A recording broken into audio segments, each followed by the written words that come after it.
Guys, good afternoon. So, lumabas kami tatlo and may pupuntahan daw kami. Papunta kami ng Alriga. Ganday. Nandito kami sa Alriga kasi ang jowa niya atake sa asthma. Iyak ng iyak.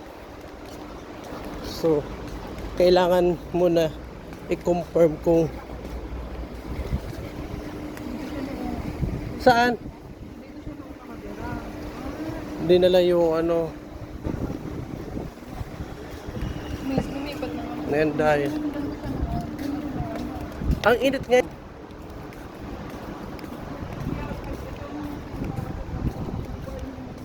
Yan lang. Super init na nga pala ngayon. Diba? Bakla. Taga Bicol din siya yung naka-ano, abaya, diba? Init na ng panahon. Yan lang guys. Dito na kami tayo sa Alriga. Ha? Dali! Takbo, dali! Yan day. Nagtatakbo kasi kami. Kasama ko. May pupuntahan kami. Yan guys. So, ang init na kasi ngayon. Sobra.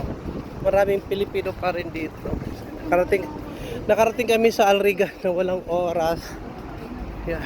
May ground outlet. Yan, mga tindahan niya ng sapatos. Oh, si Mother! Mother! Kumusta na? Uy, saan ka na ngayon? Wala. Wala akong board. Kala ko doon ka. Umalis ako. Sino tao doon? Hindi ka na napunta doon? Yan, nagbibinta siya ng mga ano, Tara, kakanin. hindi ko pumunta. Ha? Eh, parang wala sila, no? Si Ate May. Ayaw nga. Yan, nagkita kami ni Mother. Hindi, bumili siya sa... Nakakarating siya ng Alriga. Siya po ang nagtitinda ng mga kakanin. Yan. Yan mga tinda niyang kakanin. Akala ko lang kasama ka nila eh. Hindi nga ako po ano doon. So, andito kami ni Mother yung nagbibinta ng mga kakanin. Yan dahil shout out kay Mother. Yan girl.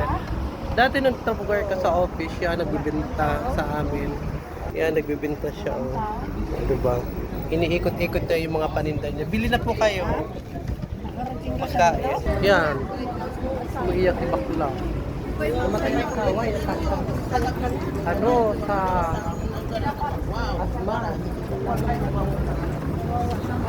Iyak ng iyak po. Totoo daw.